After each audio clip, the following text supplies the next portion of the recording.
नमस्कार प्यारे विद्यार्थियों, स्वागत है आपका motivation we study YouTube channel पर। तो देखिए प्यारे बच्चों, हमने पिछली क्लास के अंदर जो हमारा चैप्टर फर्स्ट था उसके अंदर हमने भोजन के अवयव, संतुलित भोजन, असंतुलित भोजन और उसके अलावा कुपोषण और कुपोषण के हमने जो 3 टाइप हैं, विटामिन कुपोषण, प्रोटीन कुपोषण और खनिज लवण कुपोषण के बारे में बात कर ली थी। तो आज हम इस अध्याय का जो पार्ट सेकंड है उसको आज हम स्टार्ट करने वाले हैं। तो चलिए बिना कोई देरी किए स्टार्ट करते हैं आज की हमारी यह क्लास। तो आज हम बात करने वाले हैं सबसे पहले मानव स्वास्थ्य के बारे में। पिछली क्लास के अंदर हमने देखिए हमारे चैप्टर का नाम क्या था। हमारे चैप्टर का नाम है भोजन एवं मानव स्वास्थ्य। भोजन एवं मानव स्वास्थ्य। तो पिछली क्लास के अंदर हमने भोजन के बारे में कंप्लीटली डिस्कस कर लिया था और आज हम बात करेंगे मानव स्वास्थ्य के बारे में। और इस मानव स्वास्थ्य के अंदर सबसे पहले आज हम बात करने वाले हैं जल। भाई जल होता क्या है और किस प्रकार का जल हमें पीना चाहिए।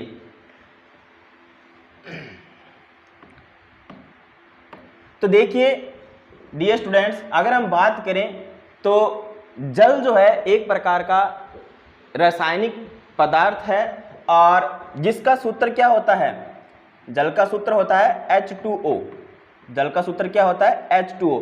अगर हम पूरी पृथ्वी की बात करें तो पूरी पृथ्वी के अंदर जो 70% या हम बोल सकते हैं 71% भूभाग के ऊपर जल है और 30% क्या है, हमारी पृथ्वी है ना। 30% जो है क्या हमारी पृथ्वी है और 71% भाग के ऊपर क्या है, जल है। तो सबसे पहले तो हमें यह पता होना चाहिए जो हम पानी पी रहे हैं, हम जो जल पी रहे हैं, इसके अंदर कौन कौन से गुण होने चाहिए, है ना। तो पहली बात तो है जो जल होता है वो दिखने में बिल्कुल साफ होना चाहिए, स्वच्छ होना चाहिए। उसमें किसी प्रकार के रंगहीन या गंधहीन पदार्थ है उसमें उपस्थित नहीं होने चाहिए, है ना। उसके अलावा जो पानी के अंदर जो वनस्पति है या उसके अलावा जो सूक्ष्म जीव है उनसे पानी है जो हमारा रहित होना चाहिए। और पानी क्या होना चाहिए, हमेशा पारदर्शी होना चाहिए ना। जैसे भी मान लीजिए कई बार पानी के अंदर धूल मिट्टी कण या मान लीजिए जो वनस्पति है यानी कि जो पेड़ पौधों की जो पत्तियां हैं उनके मिलने के कारण पानी के रंग के अंदर परिवर्तन आ जाता है ना। तो पानी के अंदर ऐसा पानी का सेवन हमें करना चाहिए जो बिल्कुल दिखने में पारदर्शी हो यानी कि बिल्कुल साफ हो। उसके बाद में पीने योग्य जो पानी होता है उसका जो पीएच का मान है वो संतुलित रहना चाहिए, है ना। वैसे देखिए उदासीन जल का पीएच मान क्या होता है, 7 होता है ना। तो हमें ऐसे जल का उपयोग करना चाहिए जिसका पीएच मान लगभग 7 के करीब ही होना चाहिए, ना ही तो 7 से ज़्यादा कम होना चाहिए, ना ही 7 से ज़्यादा होना चाहिए ना। और उसके अलावा जो हम जल पी रहे हैं यानी जो हम पानी पी रहे हैं उसके अंदर पर्याप्त मात्रा के अंदर ऑक्सीजन घुली होनी चाहिए। उसके अलावा अब हम बात करेंगे जल की जो भूमिका है वो क्या होती है।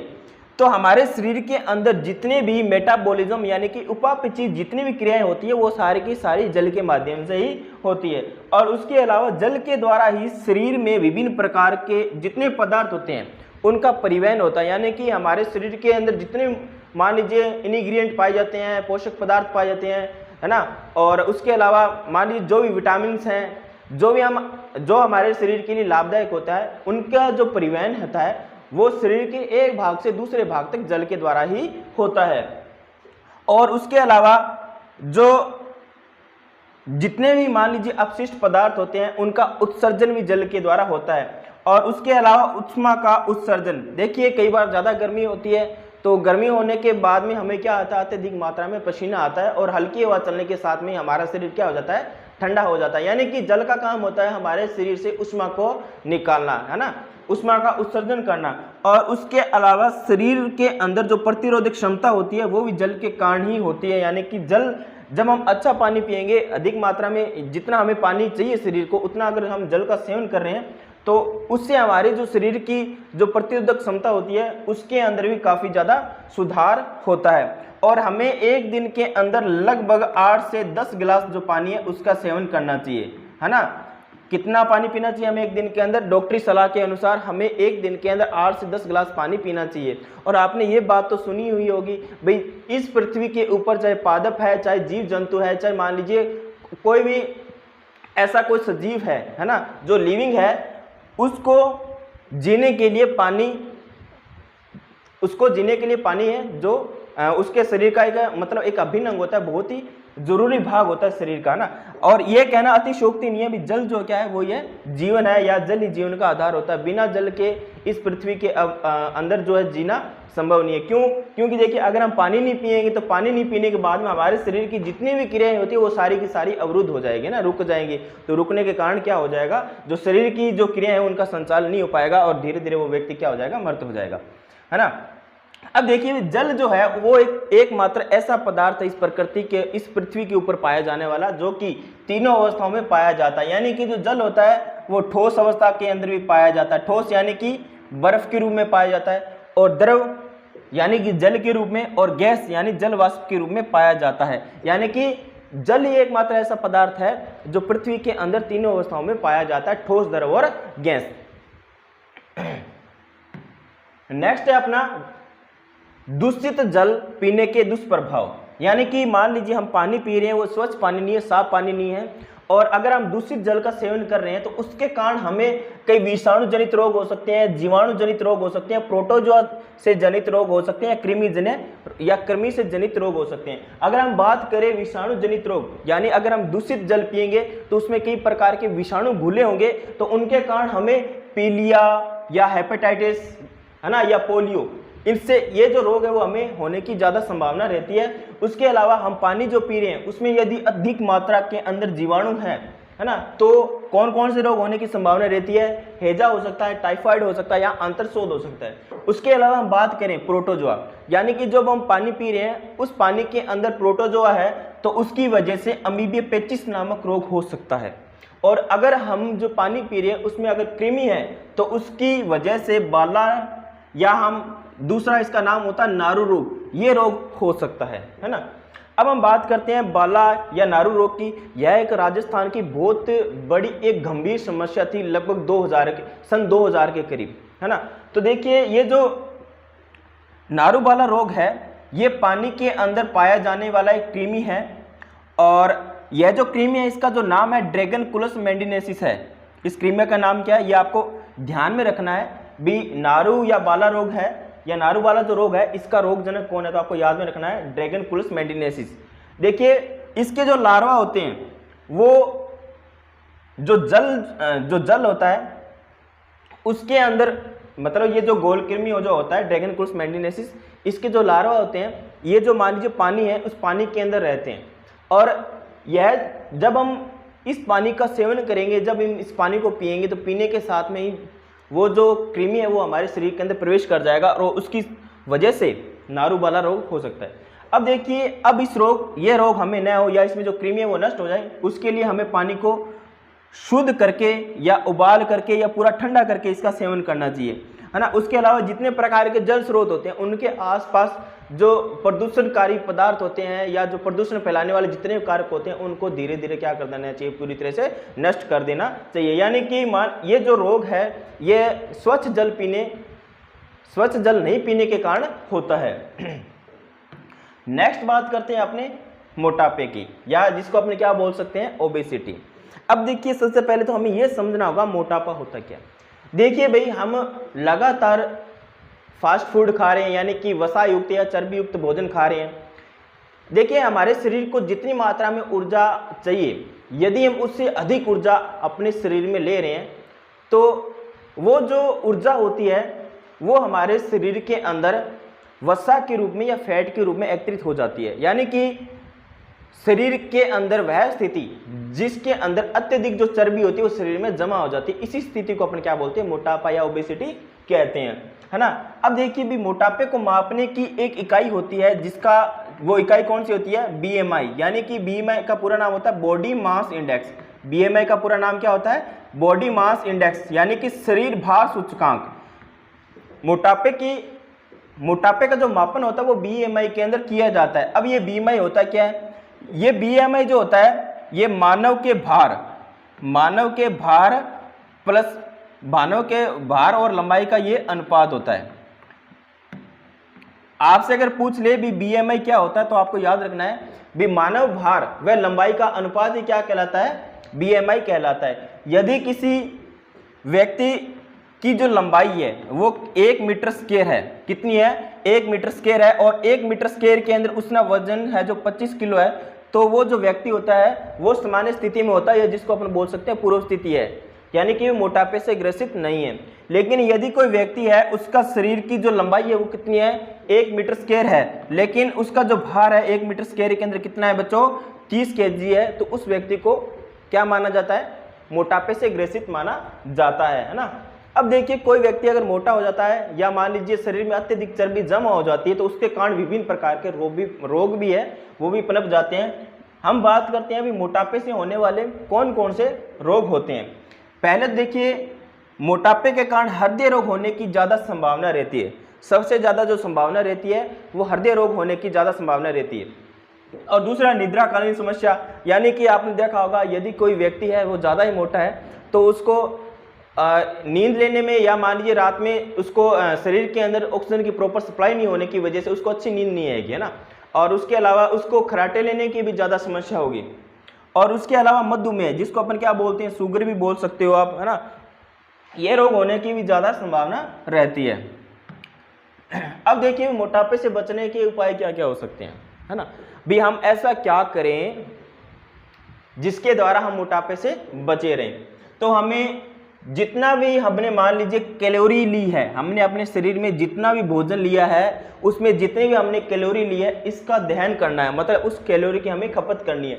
और वो खपत किससे करेंगे हम, व्यायाम के द्वारा। यानी अगर आप एक्सरसाइज करोगे या नियमित आप योगा करोगे या प्राणायाम करोगे तो उसके द्वारा हमारे शरीर के अंदर हमने जितनी भी ऊर्जा ली है तो उसका पूरा का पूरा ही उपयोग हो जाएगा, जिसके कारण वो हमारे शरीर में स्टोर नहीं होगा, जिससे हम मोटापे से ग्रसित नहीं होंगे। उसके अलावा जो हम फूड ले रहे हैं, हम जो भोजन ले रहे हैं, भोजन के अंदर हमें ज़्यादातर जो ताज़ी सब्जियां जो होती है या हरी सब्जियां, जितनी भी ताज़ी सब्जियां आती है ना हरी, उनका सेवन करना चाहिए। उसके अलावा भोजन के अंदर फल लेने चाहिए। और उसके अलावा जो हमें अंकुरित अनाज है जैसे दाल वगैरह, चने, है ना, चने की दाल हो गई, मूंग की दाल हो गई, है ना, जो भी अंकुरित, उनको भिगो के रखेंगे और सुबह उनका क्या कर लेंगे, सेवन कर लेंगे। यानी जो अंकुरित जो अनाज होता है उनका हमें भरपूर सेवन करना चाहिए। उसके अलावा जो धूम्रपान है, मदिरापान है या जितने प्रकार के नशीले पदार्थ होते हैं, इनसे दूर रहकर भी हम मोटापे से बच सकते हैं। नेक्स्ट बात करते हैं रक्तचाप, यानी कि ब्लड प्रेशर, है ना, जिसको शॉर्ट के अंदर हम क्या बोल देते हैं, बीपी। इसके बारे में तो आपने सुना ही होगा। अब देखिए रक्तचाप होता क्या है। अब देखिए हमारे शरीर में दो प्रकार की रक्त वाहिनियां होती है, एक तो होती है धमनी और एक होती है शिरा, है ना। एक तो क्या होती है, धमनी होती है और एक होती है शिरा। देखिए मैं आपको डायग्राम के थ्रू समझाने का प्रयास करता हूँ। देखिए ये अपना है ह्यूमन हार्ट, ये अपना क्या है, मानव हृदय है, ये अपना है मानव हृदय। अब देखिए मानव हृदय के द्वारा दो प्रकार की रक्त वाहिनियां जुड़ी होती है। एक रक्त वाहिनी होती है जिसका नाम होता है धमनी और एक रक्त वाहिनी होती है जिसका नाम होता है शिरा। अब देखिए ये अपना पूरा मानव शरीर है, ये अपना क्या है बच्चों, पूरा मानव शरीर है। हमारे शरीर में कितने प्रकार की रक्त वाहिनियां होती है, दो प्रकार की, एक होती है धमनी और एक होती है शिरा। अब देखिए जो धमनी होती है इसका काम क्या होता है, मानव हृदय के द्वारा रक्त को शरीर के विभिन्न भागों तक पहुंचाना ही धमनी का काम होता है ना। यानी कि हृदय जो है इसके अंदर जो रक्त है उसको शरीर के विभिन्न भागों तक पहुंचाना किसका काम होता है, धमनी का काम होता है। और शिरा का काम क्या होता है, मानव शरीर से जो रक्त है उसको वापस हृदय तक पहुंचाना किसका काम होता है, शिरा का काम होता है। धमनी के अंदर हमेशा प्योर ब्लड होता है, शुद्ध ब्लड बोल सकते हो जिसको। शुद्ध ब्लड कौन सा होता है, ऐसा रक्त जिसके अंदर ऑक्सीजन घुली हो उसको अपन क्या बोलते हैं, शुद्ध रक्त कहते हैं। और अशुद्ध रक्त कौन सा होता है, ऐसा ब्लड जिसके अंदर CO2 यानी कि कार्बन डाइऑक्साइड घुली होती है उसको अपन क्या बोलते हैं, अशुद्ध ब्लड। तो आपको ध्यान में ये भी रखना है किस में अशुद्ध ब्लड होता है और किस में शुद्ध ब्लड होता है। धमनी के अंदर हमेशा शुद्ध ब्लड होता है और शिरा के अंदर हमेशा अशुद्ध ब्लड होता है, ठीक है ना। अब देखिए भी ये मानव हृदय से मानव शरीर तक जो ब्लड को पहुंचाने का जो काम करती है वो कौन करती है, धमनी करती है। हम बात कर रहे हैं रक्तचाप की। अब देखिए रक्तचाप समझाता हूं मैं आपको क्या होता है। अब जब जो हमारा हृदय है वो जब ब्लड को पंप करता है, यानी कि जब ब्लड को शरीर के विभिन्न भागों तक पहुंचाएगा। देखिए ये जो हमारा हृदय है, ये जब ऐसे संकुचित होगा तो इस हृदय के अंदर जो भी ब्लड है वो किसके अंदर जाएगा, धमनियों के अंदर जाएगा। अब धमनी क्या करेगी, धमनी के अंदर से जैसे ही ब्लड गुजरेगा तो वो ब्लड क्या करेगा, इन धमनियों की दीवारों के ऊपर कुछ न कुछ प्रेशर लगाएगा, है ना। ये इन धमनियों की दीवारों के ऊपर कुछ न कुछ क्या लगाएगा, प्रेशर लगाएगा। यही क्या कहलाता है, रक्तचाप कहलाता है। यानी कि रक्त के द्वारा वाहिनियों के ऊपर डाला गया दाब ही क्या कहलाता है, रक्त दाब या रक्तचाप, या जिसको अपन क्या बोल सकते हो, ब्लड प्रेशर। यानी ये हमारा जो रक्त है ये धमनी की दीवारों पे कुछ ना कुछ प्रेशर डालता है, इसी को अपन क्या बोलते हैं, रक्तचाप कहते हैं ना। अब देखिए भाई, अब रक्तचाप का या ब्लड का जो मापन है हम एक यंत्र के द्वारा करते हैं, और उस यंत्र का जो नाम होता है वो होता है स्फैग्नोमेनोमीटर, है ना। आपको पता होना चाहिए रक्तचाप का मापन किस मीटर के द्वारा किया जाता है या किस रक्तचाप मापी के द्वारा किया जाता है, तो आपको पता होना चाहिए स्फैग्नोमेनोमीटर के द्वारा ही रक्तचाप का मापन किया जाता है। अब देखिए भी, जो कोई व्यक्ति स्वस्थ है उसके शरीर का जो सामान्य रक्तचाप होता है वो होता है 120 से 80 मिलीमीटर तक होता है ना। सामान्य व्यक्ति का जो रक्तचाप होता है वो 120 से लेकर 80 मिलीमीटर तक होता है। और सबसे पहले रक्तचाप मापा गया था सन 1733 के अंदर, और इसको मापने वाले वैज्ञानिक थे स्टीफन हेल्स। और रक्तचाप जो सबसे पहले है वो घोड़ों के अंदर मापा गया था। और जो रक्तचाप की जो परिभाषा है इसको सबसे पहले कापलन नामक वैज्ञानिक ने परिभाषित किया था। तो आपको दो तीन चीजें याद रखनी है, एक तो रक्तदाब क्या होता है या रक्तचाप क्या होता है ना। धमनियों के द्वारों पर रक्त के द्वारा डाला गया दाब क्या कहलाता है, रक्तचाप कहलाता है। और रक्तचाप का मापन किसके द्वारा किया जाता है, स्फैग्नोमेनोमीटर के द्वारा किया जाता है ना।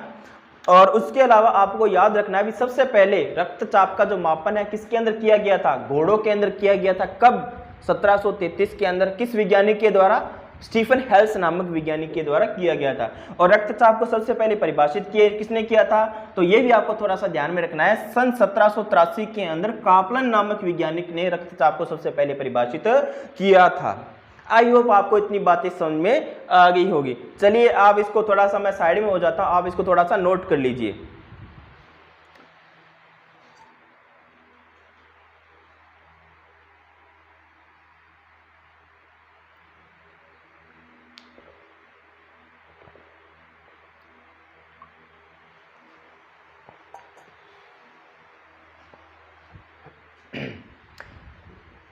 आई होप आपने स्क्रीनशॉट ले लिया होगा। चलिए नेक्स्ट बात करते हैं रक्तचाप। ये जो हमारा रक्तचाप जो होता है ये दो प्रकार का होता है। एक तो होता है निम्न रक्तचाप और एक होता है उच्च रक्तचाप। निम्न रक्तचाप को हम क्या बोलते हैं, लो ब्लड प्रेशर। क्या बोलते हैं, लो ब्लड प्रेशर। और उच्च रक्तचाप को क्या बोलते हैं, इसको बोलते हैं अपने हाई ब्लड प्रेशर। तो आपको इतना ध्यान रखना है भाई, रक्तचाप कितने प्रकार का होता है, दो प्रकार का, निम्न और उच्च।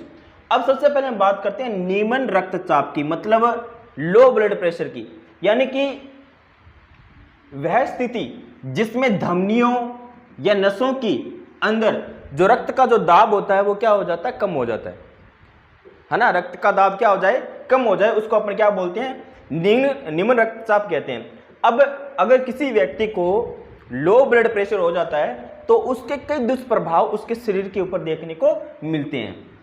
इसके द्वारा सबसे ज्यादा जो प्रभाव है वो मस्तिष्क के ऊपर, उसके अलावा हृदय और गुर्दों पर भी इसका प्रभाव पड़ता है। और उसके बाद हम बात करते हैं उच्च रक्तचाप की, यानी कि जो हमारी जो धमनियां हैं, उसके अलावा जो हमारे शरीर की जो नसें हैं, इसके अंदर यदि रक्त का दाब अधिक हो जाए, रक्त का दाब क्या हो जाए बच्चों, अधिक हो जाए, इस कंडीशन को अपने बोलते हैं हाई ब्लड प्रेशर या उच्च रक्तचाप कहा जाता है। नेक्स्ट हम बात करते हैं भी हम किसके द्वारा, कि हम ऐसा क्या करें जिसके द्वारा हमें ब्लड प्रेशर है जो हमारा नॉर्मल रहे, संतुलित रहे।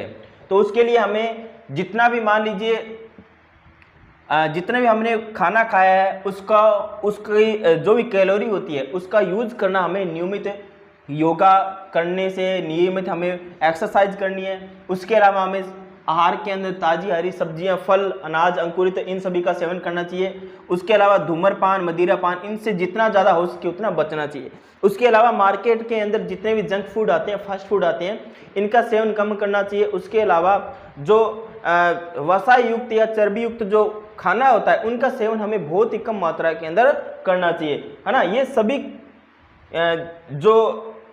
ये सभी क्रियाकलाप अपना के हम जो ब्लड प्रेशर को नॉर्मल रख सकते हैं, रक्तचाप को नॉर्मल रख सकते हैं। चलिए नेक्स्ट बात करते हैं हम नशीले पदार्थ, है ना। ये तो आपने सुना ही होगा। देखिए नशीले पदार्थ क्या होते हैं। कई व्यक्ति होते हैं वो आनंद, या मान लीजिए कई व्यक्ति होते हैं आनंद का भ्रम उत्पन्न करने के लिए, या उसके अलावा मान लीजिए अपने शरीर को रिलैक्स करने के लिए ना, बोलते हैं ना मैं ऐसा पदार्थ यूज करता हूँ जिससे मेरा शरीर रिलैक्स हो जाता है ना, मुझको आनंद, मतलब आनंद की स्थिति या शरीर को रिलैक्स करने के लिए कुछ एक पदार्थों का उपयोग करते हैं जिनको हम क्या बोलते हैं, नशीले पदार्थ कहते हैं। अब देखिए जब उस पदार्थ का हम लगातार लंबे समय तक उसका सेवन कर रहे हैं तो उसकी क्या लग सकती है, धीरे धीरे लत पड़ सकती है, आदत भी पड़ सकती है। तो अब हम आगे बात करते हैं ऐसे कौन कौन से नशीले पदार्थ होते हैं। सबसे पहले हम बात करते हैं तंबाकू। अब देखिए तंबाकू जो है ये हमें प्राप्त होता है सोलेनेसी कुल। सोलेनेसी कुल का एक पादप होता है, एक पौधा होता है जिसका नाम होता है निकोटियाना टोबेकम। आपको ये भी याद रखना तंबाकू का वानस्पतिक नाम क्या होता है, तो तंबाकू का वानस्पतिक नाम होता है निकोटियाना टोबेकम। और निकोटियाना टोबेकम यानी कि जो ये पौधा होता है इसकी पत्तियों के द्वारा ही तंबाकू को है प्राप्त किया जाता है। अब देखिए इसमें जो प्रमुख जो रसायन होता है या इसमें जो प्रमुख जो नशा उत्पन्न करने वाला जो एल्केलॉइड होता है वो होता है निकोटीन।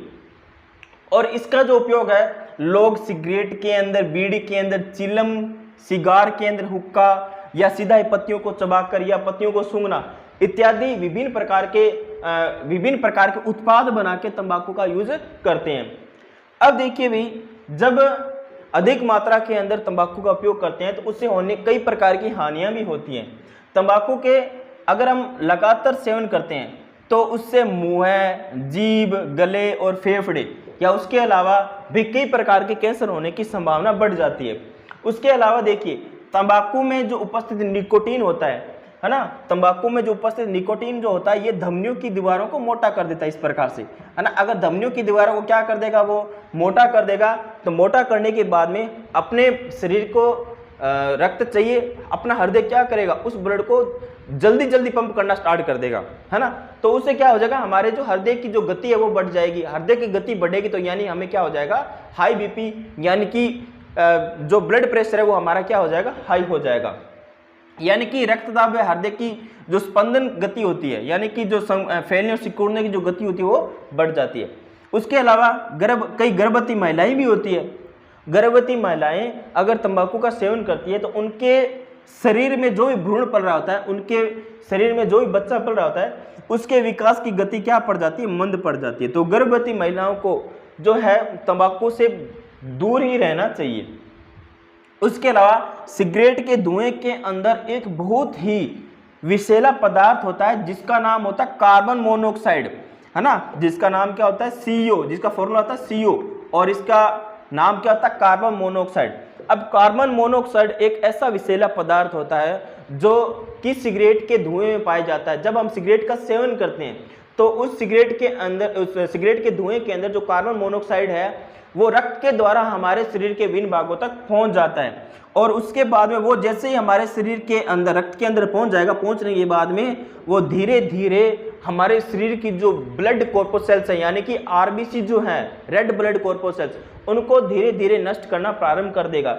और जैसे ही वो RBC नष्ट होगी तो हमारे शरीर की जो ऑक्सीजन परिवहन करने की जो क्षमता होती है, ऑक्सीजन परिवहन का मतलब क्या हो गया, हमारे ब्लड के द्वारा जो ऑक्सीजन है वो शरीर के एक भाग से दूसरे भाग तक जाती है। जैसे ही ब्लड जो लाल रक्त कणिकाएं हैं ये नष्ट हो जाएगी, नष्ट होने के बाद में जो रुधिर परिवहन है वो अच्छी तरह से नहीं हो पाएगा, यानी कि जो रुधिर परिवहन है उसको लगभग नष्ट ही कर देती है। तो इसलिए बोला जाता है सिगरेट का सेवन नहीं करना चाहिए, यह बहुत ही विषैली होती है, बहुत ही हानिकारक होती है।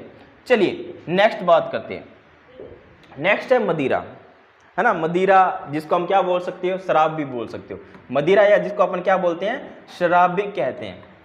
अब देखिए भी मदिरा जो होती है, इसमें जो इसका जो प्रमुख पदार्थ जो होता है वो होता है इथाइल अल्कोहल, जिसका सूत्र क्या होता है, C2H5OH होता है, जिसका सूत्र क्या होता है, C2H5OH होता है। और अगर अल्कोहल का कोई व्यक्ति सेवन करता है ना, तो उसको शारीरिक, मानसिक, आर्थिक और सामाजिक रूप से उसको प्रभावित करती है।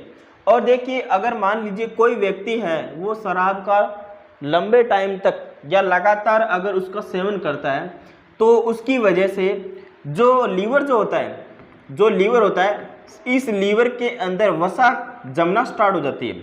और जब लीवर के अंदर वसा जब अत्यधिक मात्रा में जब जम जाती है, तो उसकी वजह से एक रोग होता है और उस रोग का नाम होता है लीवर सिरोसिस, है ना।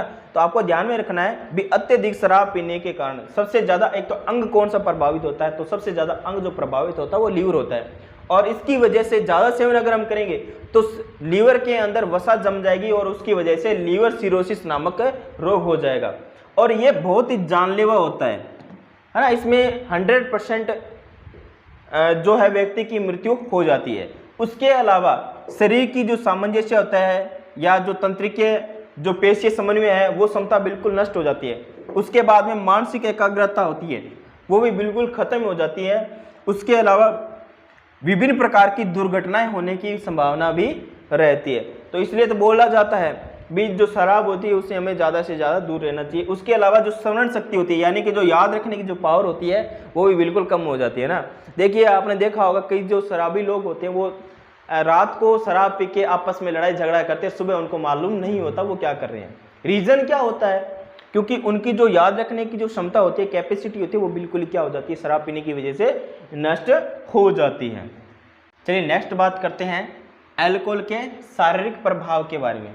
तो देखिए भाई अल्कोहल के कारण जो हमारा जो यकृत है ना, उसमें एक पदार्थ जमा होना स्टार्ट हो जाता है जिसका नाम होता है एसिटाल्डिहाइड, और जिसके कारण शरीर के अंदर जो ऊर्जा होती है वो लीवर के अंदर जमना स्टार्ट हो जाती है फैट के रूप में, जो कि काफ़ी नुकसानदायक होती है।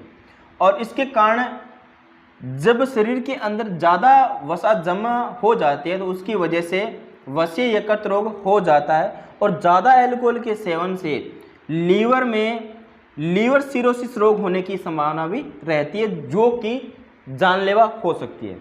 उसके अलावा ज़्यादा अल्कोहल के सेवन से पाचन संबंधी रोग और उसके अलावा जो हमारे शरीर की जो अम्लीयता है वो भी कम या अधिक हो जाती है, या अम्लीयता अधिक करता है हमारे शरीर को।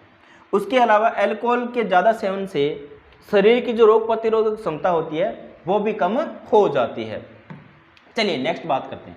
अब देखिए अल्कोहल का मानसिक प्रभाव भी होता है। अल्कोहल की वजह से तंत्रिका तंत्र को सबसे ज़्यादा नुकसान होता है, जिसके कारण हमारे जो तंत्रिकीय आवेग हैं वो शरीर के एक भाग से दूसरे भाग तक पहुंचने में जो पहुंचते हैं उनमें थोड़ा सा टाइम लगता है और वो अच्छी तरह से नर्वस सिस्टम हमारा काम नहीं करेगा। उसके अलावा अत्यधिक सेवन से जो हमारे शरीर की जो मेमोरी होती है, जो स्मृति होती है, याद रखने की जो कैपेसिटी होती है वो भी धीरे धीरे कमज़ोर हो जाती है और शरीर के ऊपर जो सामंजस्य है एवं नियंत्रण है बिल्कुल ही ख़त्म हो जाता है या बहुत ही ज़्यादा कमज़ोर हो जाता है।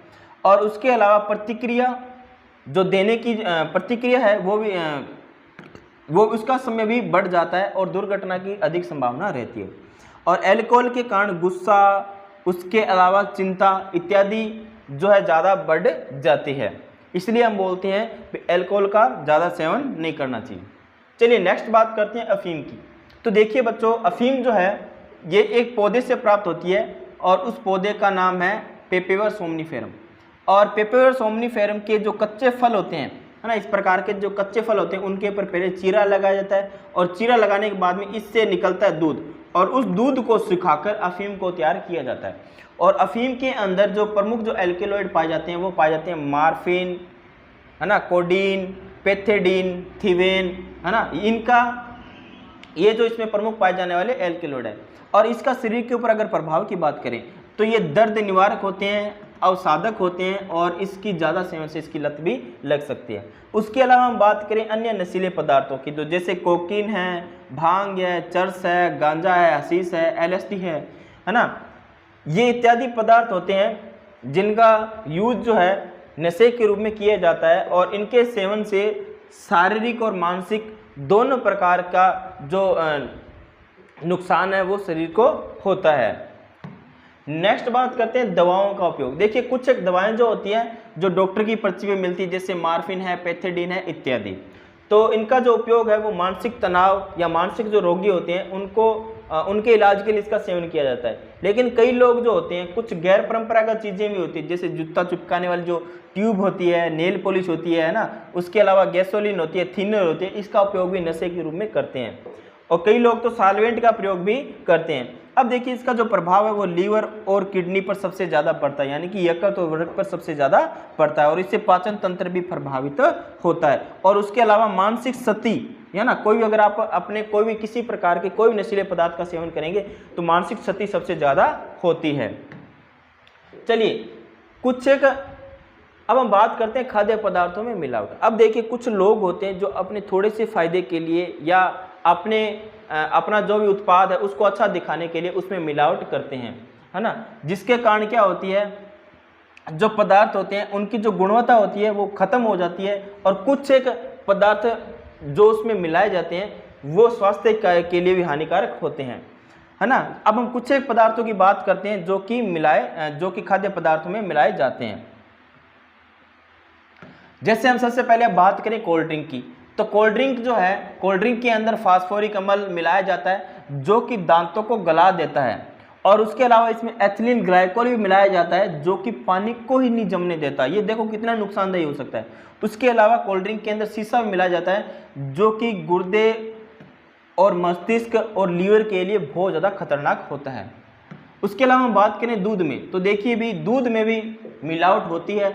दूध के अंदर urea, detergent, soda poster colour, poster refined colour या उसके अलावा इसमें रिफाइंड भी मिलाया जाता है। और उसके अलावा ये जो इसका जो प्रभाव होता है वो लीवर और किडनी पर सबसे ज़्यादा पड़ता है। और कई लोग जो होते हैं नकली दूध को भी तैयार करते हैं। नकली दूध को तैयार करने के लिए ग्लूकोज का प्रयोग किया जाता है। नेक्स्ट बात करते हैं, देखिए सब्जियों को ताज़ा दिखाने के लिए इसमें लेड और कॉपर का विलयन का छिड़काव किया जाता है और इसका जो प्रभाव होता है वो लीवर और किडनी पर सबसे ज़्यादा होता है। उसके अलावा बात करें गोभी की, तो गोभी के ऊपर सिल्वर नाइट्रेट का प्रयोग किया जाता है। क्यों किया जाता है? ताकि गोभी जो है ताज़ा दिखे, सफ़ेद दिखे और इसके कारण भी लीवर और गुर्दे यानी कि किडनी सबसे ज़्यादा प्रभावित होती है। तो आई होप जितना मैंने आपको करवाया होगा वो सारा आज समझ में आ गया है। तो आप अपने इस चैनल को सब्सक्राइब करें, वीडियो को लाइक करें और अपने दोस्तों में ज़्यादा से ज़्यादा शेयर करें। उसके अलावा आप हमें इन सभी प्लेटफॉर्म पर आप हमें फॉलो कर सकते हैं। अगर आपको ये जो मैंने आपको पढ़ाया इसका अगर आपको PDF चाहिए तो आपको हमारे टेलीग्राम चैनल पर जाना होगा। टेलीग्राम चैनल का नाम है मोटिवेशन स्टडी। उस चैनल के अंदर आपको इसकी PDF मिल जाएगी। तो आज की क्लास के अंदर इतना ही, मिलते हैं नेक्स्ट वीडियो में, तब तक के लिए गुड बाय, थैंक यू।